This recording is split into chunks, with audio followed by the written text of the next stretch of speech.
Hey guys, welcome to part 2 of our mental health episode. We continue to talk about personal and professional perspectives on mental health. So let's go. So I know you've worked in the schools, but outside of the schools too, like at group homes and things like that. Can you kind of elaborate? And Tiera, you've got experience with other organizations and volunteering centers. Can you expound on what you have seen in those adult programs and centers that went well, may not have went well, and what work can be done to kind of help better support, young adults or adults who are experiencing mental health? Yeah, because that's what I was going to touch on that. Okay. Yeah. I haven't worked a lot with adults, here and there. And so what I've seen with working with adults, in residential homes and group homes, it's a struggle too. They struggle verbally to express what they need in a moment of, having an emotional meltdown. They struggle to tell what, to discuss, Right. to speak on what they may need in that moment. Yeah. So I think it's just whether youth or adult, it's just trying to find ways to support the individual where they're at and what they need to move on in the mental health journey, so, yeah. I'm sorry, I'm going to chime in a little bit since we're moving into the adult field here. Yeah. Because for me, it's actually frustrating, right? So my personal experience is, someone in my family who deals with schizophrenia, and me and Tiera, we've talked about this, and it's the support piece of it, right? Yep. That is probably the most frustrating part. Very frustrating. As the individual moves into adulthood. Yeah. Because unfortunately, and again, I'm more so talking about the extreme of mental health where they don't really know, their reality is skewed, right? Yeah. And they really can't make the appropriate decisions for themselves. Yeah. But unfortunately, in our society, once they are an adult, they should be allowed to make decisions for their personal being, and I think that's BS. Even though we know that, even though we know with the diagnosis, even with the diagnosis, with the support of the diagnosis, even with them visually seeing something's wrong, even with someone being super supportive of the individual, because a lot of people who have those extreme mental health disabilities, it is easy to dismiss them and just let them be. That's right. Because it is a very hard, very, very hard thing to deal with, right? Absolutely. So then, like, when you see that person actually has support, right? But yet the individual's like, you can't get any information about what's going on because the individual has to sign a really of information. So the support of it is what's so frustrating for me. Yeah, it is. It's frustrating. It's hard. It's all the above. It's like heartbreaking. It's heartbreaking. I almost teared up just thinking about it. Yeah. Because you really gonna make me cry. Don't do it. Because I'm looking at Tiera. I think I told you it's still difficult for me. As it should be. Yes, but it's just like, how are we supposed to help these individuals? Like when they have the actual support. Absolutely. Making a way out of no way. Yeah. There's no way, but you're telling me to do something, but you're not providing the way. But Tiera, I know like you do some work in that field and personal experience and going back to what you just said, making a way out of no way. I think that, like, as you know, one of the main things, because life be lifing. Hello. And without prayer, without God, without any of that, I think that I'll be right there with him. I'll be done lost my mind because it's so frustrating. Yeah. It's so heartbreaking. Yeah. To try to advocate for somebody and for us, especially within the healthcare system. I mean, with my experience with my brother who was diagnosed at 19 years old with schizophrenia, he was amazing young man, like spoke at high school graduation, graduated top of his class, like won thespian awards because he was such a great actor in theater, like an amazing, he still is an amazing human being. Yeah. Yeah. But to see how this diagnosis has changed his life has been hard. And when I've seen him go through these episodes and then the hospital say, well, we've checked him out. We see this is a diagnosis, but we're going to let him go. And I'm saying like, hey, right. Me and my mom are like, no, we need y'all to keep him. And he's Keep like, him. he want to go. He sounds fine because in their mind, they can put on a show. They can put on a show. Like, put on a show. Yeah. Like, they are perfectly fine. Yeah. Perfectly fine. And it's like, no. Yeah. But Which is not. No, Well, the support. Yeah. But I mean, even, you know, okay, outside like the personal experience, you can even see like homeless people. And there was a point in time where like I would be driving and I would see a homeless person and like immediately start crying because I'm like, I see that could be my family member. That right, and I can see how they possibly got there. Yeah. You know, and so they isolate themselves. Yes, because and they don't have that. They don't have that support. Nope. You know, and like I said, like those type of mental disabilities, those are hard. It is difficult. I would not wish that on my worst enemy, at all. It's a very hard type of mental health to deal with when they're having their episodes, for sure. Yeah. And I just wish that, you know, I wish there was more support for them. Absolutely. As an adult. Yeah. Without having to do the whole,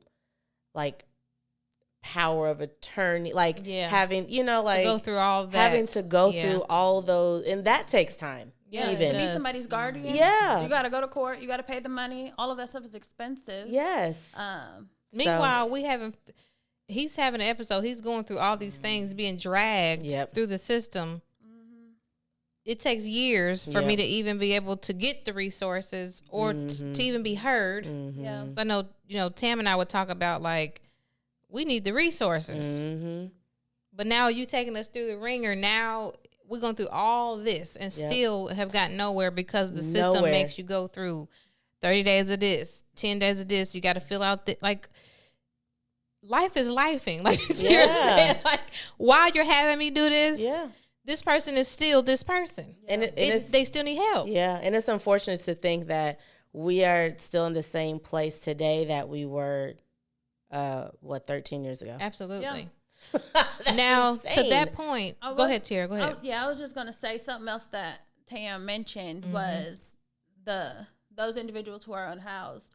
I mean, when you think about the resources that are available for those individuals, because as somebody who has lived with somebody dealing with these types of mental health diagnoses. Those manic attack, It ain't easy. I love them.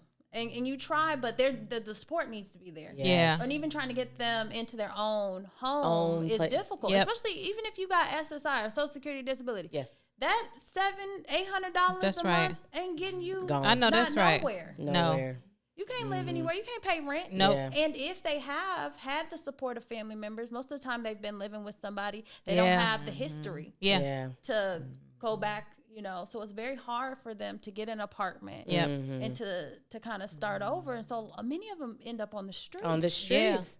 Yeah. That's why I said, when I see, you know, homeless people now, I look at them much differently than I did before. I'm just going to be honest, you know?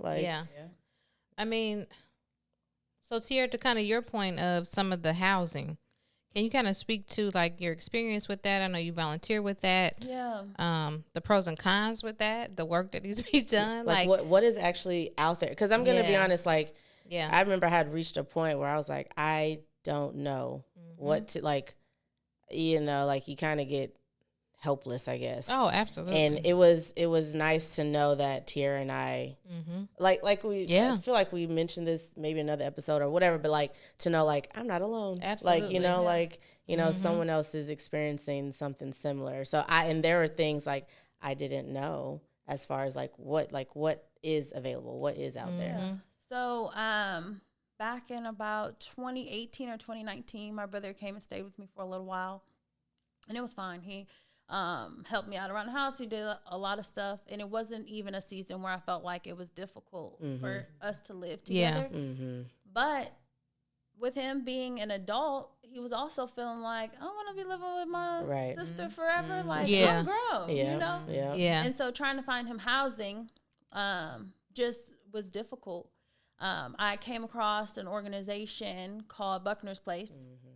And Buckner's Place provides housings to individuals who have a mental health diagnosis at a very discounted rate. It's like $500 a month. So it's not consuming their whole Social Security or disability check. And it includes meals. And so that was the other thing. When you talk about, I mean, you're not living anywhere for $500 and include all your utilities and food.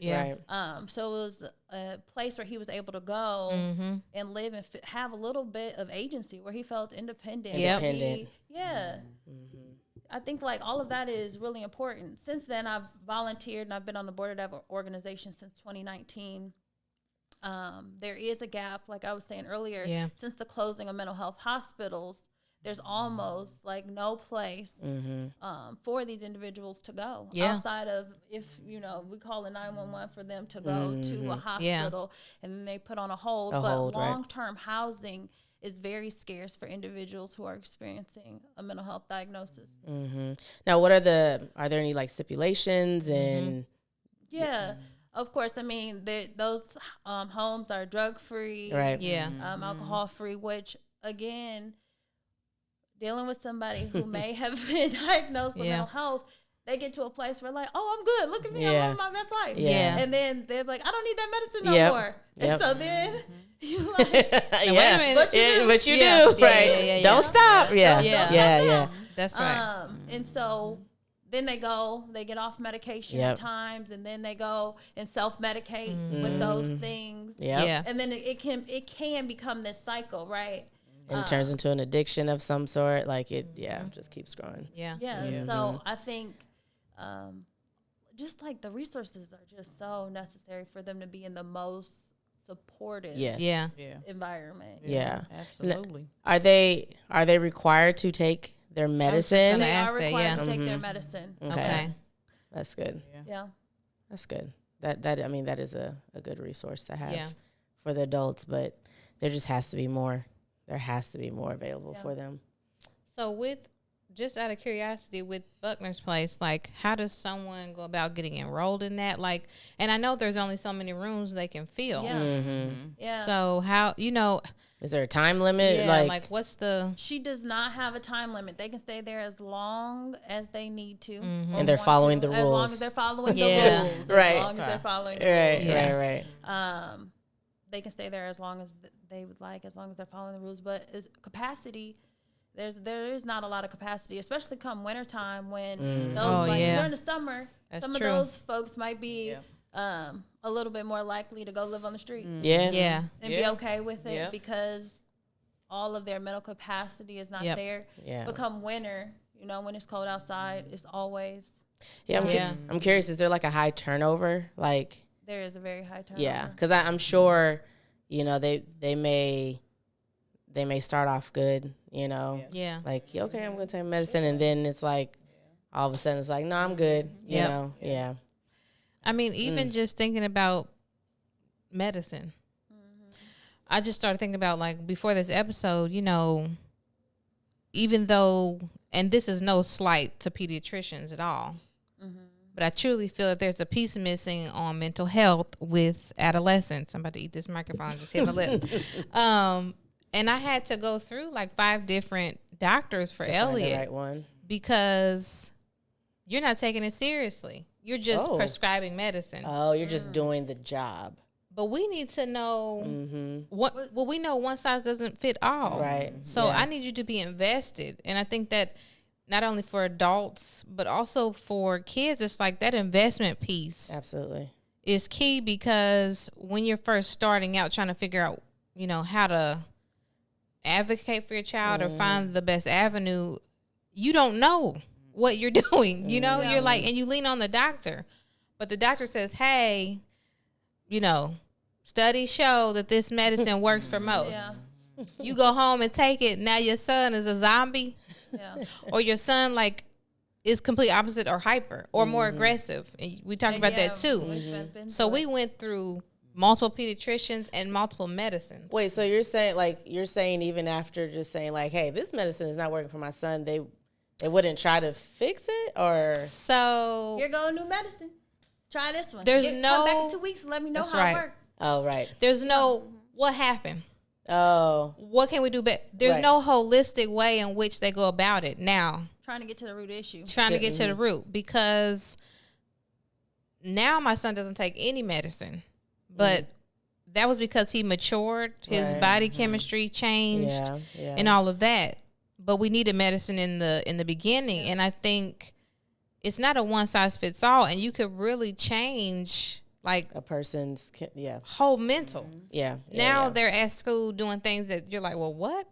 And the medicine makes them either more quiet, more aggressive, more this or that. So you're taking that person through this loop of just psychological warfare, basically, with all this medicine. So it's like, I think we need to find a more holistic approach for everyone who's dealing with a diagnosis in mental health. Thank God we found a pediatrician now, but again, it's a journey. You got to go in and interview that pediatrician. Who have you worked with? She works with Riley, so I know she has an investment in young children. So, but it doesn't start out that way because you think everybody is going to support you and give you the best advice, and that's not always the case. And then with go ahead. I was just gonna say, even with medication, like my son had medication at a very young age. But there was a stigma even around that. Oh, absolutely. You giving your son medication? Oh yeah. There's a stigma around all of that. And it's like, do you want to raise them? So it's like, don't tell me what I should or should not do unless you want to take on this job. Question, Morgan, what is your process? Like, what exactly are you doing when you're working with like these individuals? Are you just sitting down talking with them to? I mean, it's a lot of discussion. Okay. It's a lot of teaching. Okay. It's a lot of modeling, a lot of demonstrating, just trying to help them learn tools and mechanisms to help them succeed. Right. Like in the classroom. Okay. In different environments. And you're doing this regardless if they're having a moment, right? So more walk through go through your process a little bit. What I'm trying to help these clients do is to implement these tools before they get there. So when they feel their emotions rising, when they are triggered, when they feel uncomfortable, those a shift in something. Yes. So, I want to teach them things that they can do to help them not have that reaction, not have that behavior. So really, I'm put in place to help the beforehand. Yeah. Gotcha. Because when it's in the moment, I'm really no good. Yeah, that's true. You know what I mean? No one is. Yeah. You really just have to wait for them to be able to bring themselves down, for them to calm down, for them to come back. Because no one really is. It just eggs them on more. Yeah. It just put fuel to the fire when you're trying to deal with the child that's having a reaction. Right. So really, I'm there for the before. The before. Yeah. Gotcha. But I think also sometimes, and you may speak to that too, Morgan, like that maturity piece. Oh yeah. I think that sometimes we think that they can understand their emotions, or we think that they'll be able to know, I'm being triggered. Right. But those are sometimes very hard things to recognize, even for me sometimes. Yeah. Even as an adult too, like you don't know that was going to be a trigger.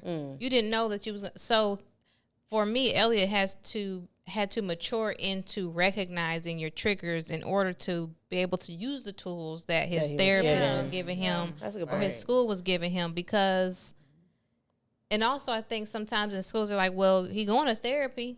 Why I'm like, he's 7. He's going through it and learning at the same time. But when he had an episode, he blacks out. Yeah. He ain't thinking about nothing. Nobody. And when he comes back to, he sometimes don't even remember what he did. Yeah. So it's like, it's I don't even have an answer for it, but it's like sometimes we put these unrealistic expectations on someone who's dealing with severe mental health. Right. Like it's that easy for them. Like it's that easy for them, and it just isn't all the time. Yeah. It's a repetitive thing. I mean, I may have the same conversation and discussion every single day with a particular child. Right. Yeah. You know what I mean? It's not until they understand, and it's not until they actually use a tool. Yep. Do they know how beneficial that what I'm trying to teach them can help them? Yeah. So it's really just having those same conversations over and over again until they really realize what is being discussed, what is encouraging them, suggesting them to do, will finally help when they do it. Yes. You know? Yeah. So, and that's youth and adults. Yeah. Right? Yeah, no. Because adults can go to therapy for years. Absolutely. And nothing changes. And Nothing changes. Nothing is changing. Because And they don't have to have nothing wrong with them. Like, right. Yeah. So, Yeah. I mean, I mean, a lot of what I'm doing is no different from youth to adult. Yeah. It's a lot of the same things. Yeah. You know, it's just doing it, actually putting it in place to help. Yeah. You know, because you can only that do support. that. You know, That support. Yeah. yeah, I mean, it does take a community. it does. It's the school. It's the therapist. family, The parent. If the parent's in denial, that could go a different way. If the school system's in denial, it just really is. It's totally a community. Yeah, That for me is family. It's my sister. It's my dad. It's my husband. It's my friends. Like, I think mental health in general, it takes a village. community. Yeah. It takes a full Absolutely. village. It does, You know. it does. Tier, was you You gonna was say something? I was just gonna say that I agree with Morgan in the sense of like you're giving them the tools to kind of retrain their mind. You know, when they get into that, what is it, freeze, flight? Oh, fight or flight. Fight or flight. Yeah. Absolutely. You know, so, Yeah. And sometimes I can help them in the moment. Because I have that relationship rapport, with them, you know. But a lot of times when they're already there at 10, That's right. there's nothing you can do. You Just know, back there's nothing on you can up. do. Yeah. You just have to wait until they can bring themselves back to the point where they can, you know, see, Comprehend and understand. Yeah. You know, so. Yeah. And their openness maybe to Oh, wanting to change and wanting things That's a to good be point. different. Like Yes. for kids, I think there still has to be that motivation. I agree. For change. Yeah. And it happens. I think some of it is like what you said with that maturity. When they Oh, start absolutely. realizing, I about to say, like, they some have of to the rest of the understand it, kids though. ain't trying to play with Their them. peers. They're always in trouble. Right. Yeah. Or That's because right. they off the chain or always in their personal space. They Yep. start to say, okay, what I got to do? Yeah. Yeah. Once they understand it more. But it is about, I think, probably the age, too. Like I said, they don't know. maturity. They don't know what the heck's happening. Yeah. So. Couple more questions. So kind of in the beginning we talked about now there's bringing more awareness. There's no right or wrong answer. Why do you think that is? We can all kind of share our opinions, but why do you think we now see it in social media, or we're now not afraid as much as we were in the past to speak on it? That's all I'm going to say. Generation? Yeah. I think me personally, I think it's this generation. Because we talked about this before. Like, this generation, they are not afraid to speak about anything and everything. That's right. You know, so for me, I think if you paired the two, the generation and the fact we have social media and they are a social media driven type of generation. Yep. That's why it's out there. And I personally appreciate it. I do too. Yeah. I do. I appreciate it for sure. Yeah. I mean, like you said, social media, there's more information out there. Yeah. There's definitely more people speaking on it, you know. So I definitely feel like the wave is social media, technology, information. So now you're starting to be able to see That's right. people that are having these mental illnesses out in public, in society. So now everybody got something to say about it. Or somebody might say, well, my family member had, my family member did this. This is what we did. That's right. It's more access and more visibility on what's going on around, you know. So. Which provides acceptance too. Yeah. As well. Absolutely. Yeah. Chair, what would you say? No, I agree. And I think that they are more open, but I think that our generation is more committed to change. While they're more open to sharing some of the stuff that they've been dealing with, I think that we've been generation like, we're not going to do stuff like we've been doing it, you know. especially growing up in Black families, and mental health, like it was not something that was talked about. Just overall, anybody's business wasn't talked about. No, okay, so it wasn't until way after true. my brother's diagnosis, my mom was going back to family members and they're like, "Oh, you know, such and such had schizophrenia too," and it's like, no, because it was always it wasn't talked about it. Situation. Nobody was talking about nobody's business. So I think that we have, been those advocates to say, okay, something's gonna change. Yeah, because we communicate. Yeah. There's nothing that we don't communicate about. Like, I think the older generations didn't communicate. Like, just communication wasn't. We didn't talk about this nothing. way and this way only. That's it. Or they was stay in your place. Right. Nothing's happening. Nothing's going on. Everything's fine. Fire back. It's all good. Yeah.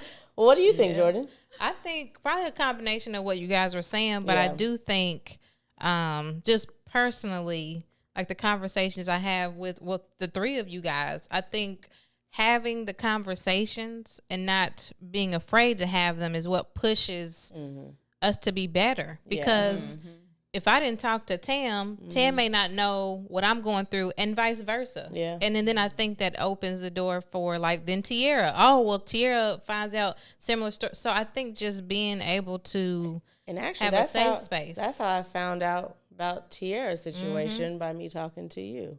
And that lets you know, okay, I'm not alone. Same thing with Tiera. So I think it's just, I think our generation is trying to, like Tiera said, make a different narrative. Yeah. Then also, go ahead. No, go ahead. I was just going to say, also to Morgan's point, we're seeing these episodes, yes, which is affecting not only just your family members, but the general public. So now it's like, because you're not finding a way to help individuals having mental health issues, it's not just going to affect your household. It's just not going to affect people closest to you. It affects everybody. Yeah. Everybody. I still think, like, for me, I really have to give credit to the generation under us, because I personally think they have shown how they don't care in a good way, right? And meaning just their openness, or willingness, right, to speak out publicly about anything. That's and right. I believe that our generation, like, we saw that and we're like, we're following suit. We here to support you, okay? Yeah.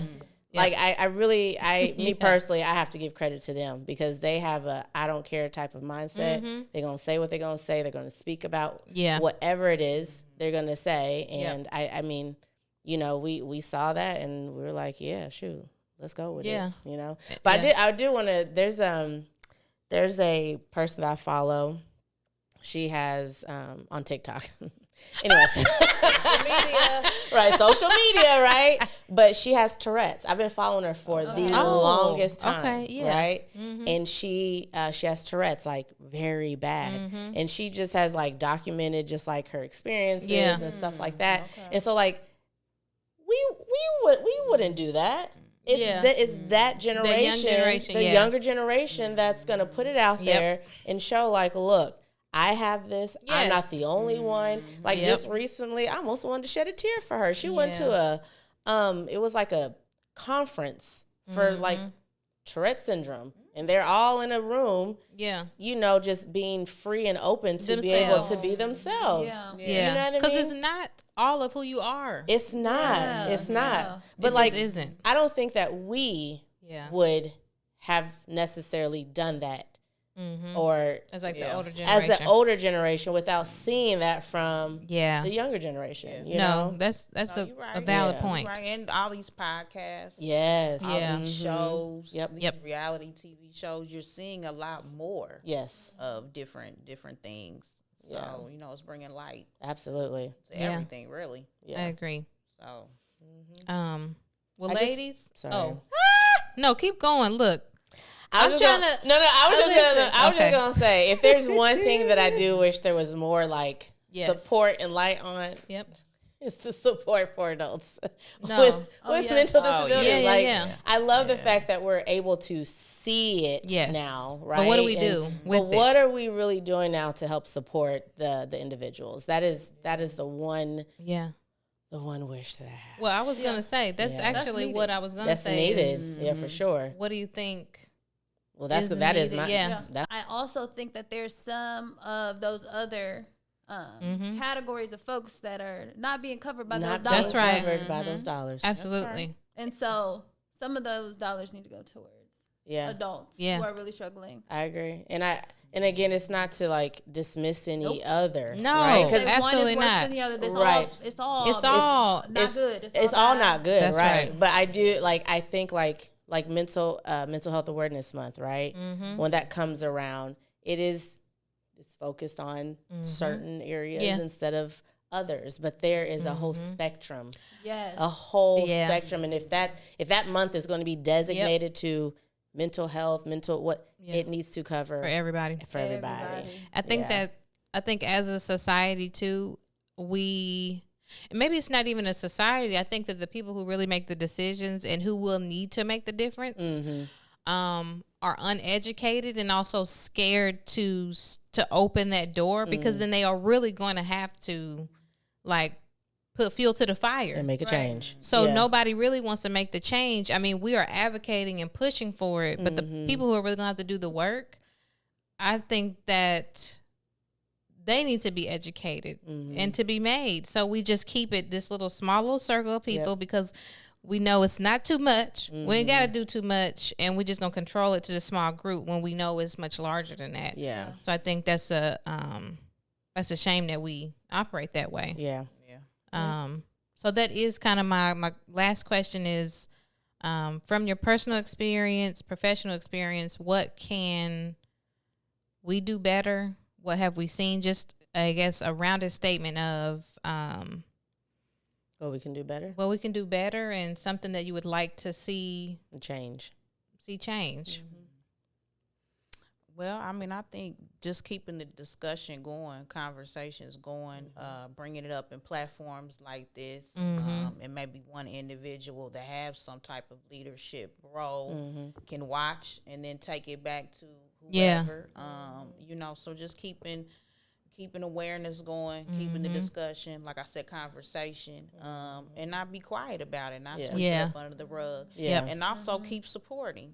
Supporting those that are in your family, support those that are in your community. Do what you can do, and not to give up on them. I know it's hard. It is hard, and change doesn't happen overnight. It will be a lifelong journey. But you just keep supporting the best way you can. So that was beautiful. That was. Sorry, I was like, thank you. It kind of took me on a journey. I was like, yes. Thank you. Preach. Right. She's like, I do this. Thank you. Come on. Tiera? Yeah, everything.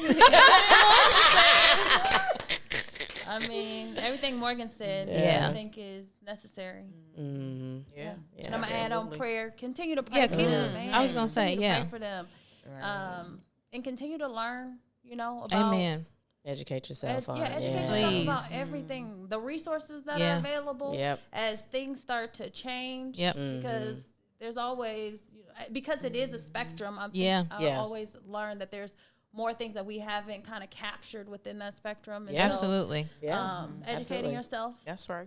Being open. Continue to tell your testimony, so because somebody else's healing might come out of that. Absolutely. So Yep. I think I would add to that, just as a parent, don't be ashamed. Don't be ashamed because it's not all that your child is.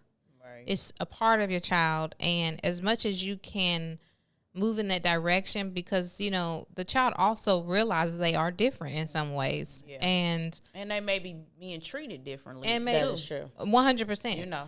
I mean, Tiera and I talk about friendships. Friendships are hard for individuals that are dealing with mental health disabilities, because it's something they can't control, but their peers, when sometimes they're young, they don't know. And then the friendships get lost, and there's that isolation for them too. So I would just say, as a parent, just don't be ashamed. continue to be an advocate, search for tools and resources. And if you are a mate of the mom, like I'm the mom, if you're like Alfred, my husband, support them as much as you can, you know, on that journey, you know, be there for them. And yeah, just, you know, it does take a community. Yeah. So I don't have much to, all of you guys covered it, but I do want to actually broaden that statement and say, if you are someone dealing with someone with mental health, don't be ashamed. Don't be ashamed. Because that can be all parties, you know. Oh, and absolutely. And again, we understand it takes a while. It takes some time, but don't be ashamed of it. So yeah, absolutely. Well, before we wrap it up, ladies, any final words? Any final words? I mean, literally about any of this that you haven't said. Thank you for having me. Yes. Well, thank you for joining. Listen, yes, you ladies are, I mean, just fighting the fight that it will never stop. Every day. Keep doing what you're doing. Keep doing. We appreciate you both for being on here and Thank just you. we appreciate it. So, yeah. All right, guys. Thanks for joining this amazing episode. Make sure you like, subscribe, and comment. And tell us what you think of the episode. We want to know, do you want to see us do more of this? And then just in general, if you can feedback, anything about this topic, like experiences or advice.